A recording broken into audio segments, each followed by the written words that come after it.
เคสบายดีทุกคนเนาะยินดีต้อนรับทุกคนเข้าสู่ซอง Biking Channel เรียนภาษาจีนนำกันกับข้าพเจ้าปีเหอเหล่าชื่อมื้อนี้เหล่าชื่อจะพา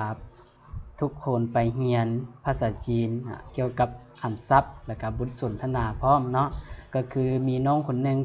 เราคอมเมนต์มาว่าให้สอนเป็นแบบนี้เนาะโอเคเดี๋ยวมื้อนี้จะพาทุกคนไปเรียนนำกันเนาะซึ่งคลิปนี้จะเป็น EP ที่6แล้วเนาะโอเคก็ว่าโดนเติบแล้วที่ว่าบ่ได้ลงคลิปแบบนี้เลยเนาะโอเคเพื่อบ่ให้เสียเวลาพวกเฮาไปเรียนนำกันเลยโอเคก่อนอื่นเฮามาเบิ่งคำศัพท์ก่อนเนาะเฮามาเบิ่งคำศัพท์ก่อนโอเคคำศัพท์ที่1ฉี่ช้วงฉี่ช้วงฉี่ช้วงแปลว่าตื่นนอนตัวอย่างว่า8点了你为什么还没起床8โมงแล้วเป็นหยังเจ้าคือยังบ่ตื่นนอนแบบนี้เนาะฉี่ช้วงตื่นนอนฉี่ช้วง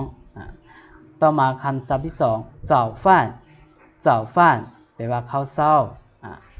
ตัวอย่าง你每天几点吃早饭ทุกๆมื้อเจ้ากินข้าวเช้าตอนจักโมง早饭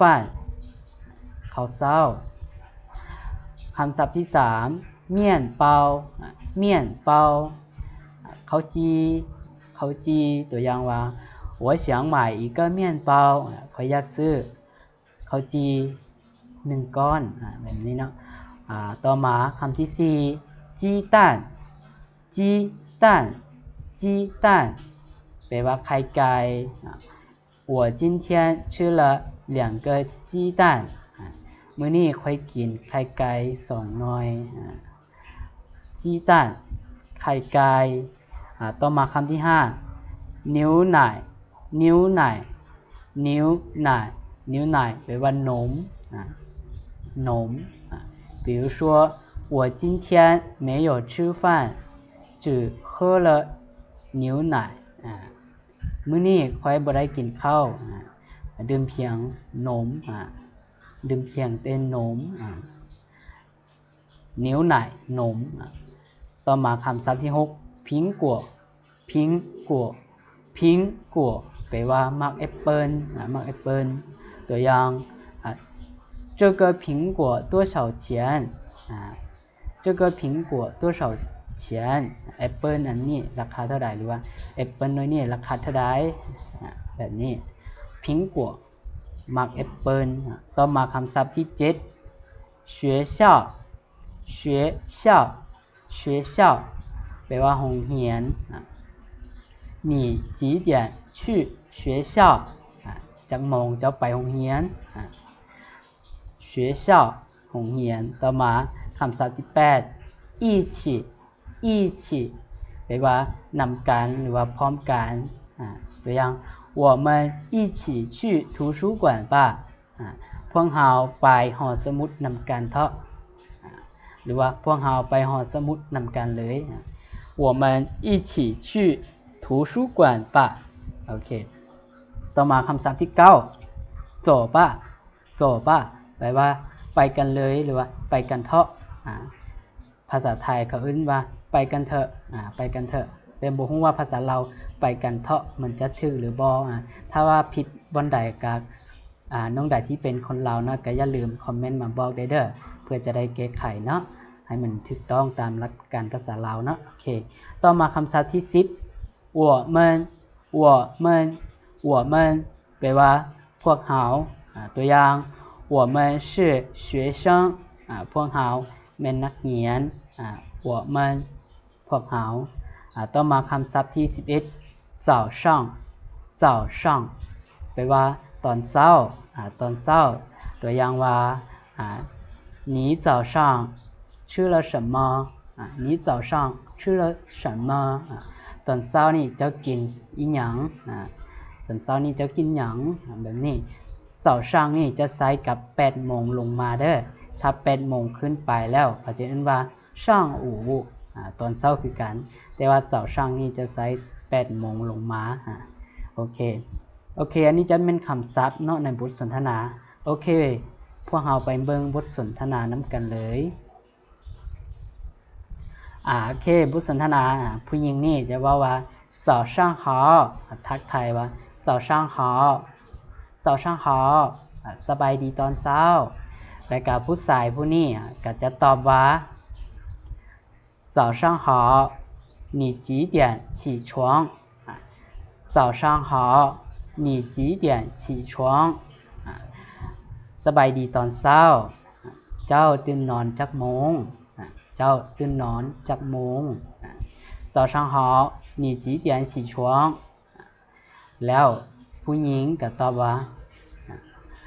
我6点半起床你呢我6点半起床你呢ค่อยตื่นนอน6โมงครึ่งเจ้าเด我6点半起床你呢หลังจากนั้นผู้ชายผู้นี้ก็ตอบว่า我7点起床你吃早饭了吗我7点起床你吃早饭了吗ค่อยตื่นนอน7โมงเจ้ากินข้าวเช้าแล้วบ่我7点起床你吃早饭了吗หลังจากนั้นผู้หญิงก็ตอบว่า吃了吃了我吃了面包和鸡蛋你吃什么吃了我吃了面包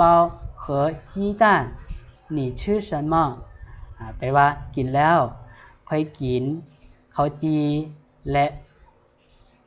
ไข่ไก่หรือว่าค่อยกินข้าวจีกับไข่ไก่เจ้ากินหยัง你吃什么เจ้ากินหยังแล้วบัดนี้ผู้ชายผู้นี้ก็ตอบมาว่า我喝牛奶吃了一个苹果我喝牛奶吃了一个苹果ค่อยดื่มนมแล้วก็กินมักแอปเปิ้ลหน่วยนึงค่อยดื่มนมแล้วก็กินมักแอปเปิ้ลหน่วยนึง我喝牛奶吃了一个苹果โอเค หลังจากนั้นผู้หญิงก็ว่า我们一起去学校吧我们一起去学校吧แปลว่าพวกเราไปโรงเรียนน้ำกันเนาะพวกเราไปโรงเรียนน้ำกันเถอะแบบนี้ก็ได้คือกันเด้อหลังจากนั้นผู้ชายก็ตอบว่า好走吧好走吧โอเคไปกันเลยหรือว่าไปกันเถอะ好走吧โอเคอันนี้จะเป็นบทสนทนาโอเคเรามาอ่านอีกทีนึงมาอ่านอีกทีนึงเนาะมาอ่านอีกทีนึงโอเคอ่านอีกทีนึงเนาะ โอเคผู้หญิงก็ว่าผู้หญิงถามว่า早上好ผู้ชายตอบว่า早上好你几点起床我6点半起床你呢我7点起床你吃早饭了吗吃了我吃了面包和鸡蛋你吃什么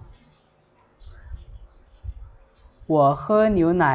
吃了一个苹果我们一起去学校吧好走吧โอเคและนี่ก็แม่นบทสนทนาเนาะโอเคแล้วสำหรับคลิปวิดีโอนี้จะสิ้นสุดลงเพียงแต่เท่านี้เนาะก็คือคำศัพท์บวกให้บทสนทนาเนาะโอเคมันจะสิ้นสุดลงเพียงแต่เท่านี้และถ้าน้องใดมักเรียนภาษาจีนแบบนี้หรือว่ามักวิดีโอนี้ก็อย่าลืมกดไลค์กดแชร์และกดติดตามเพื่อเป็นกำลังใจให้เด้อแล้วพวกเราจึงมาเรียนต่อ EP ที่7เนาะในคลิปวิดีโอหน้าเนาะโอเคสำหรับคลิปวิดีโอนี้จะขอลาทุกคนไปก่อนเนาะโอเคแล้วพวกเราจึงพบกันใหม่ขอ大家再见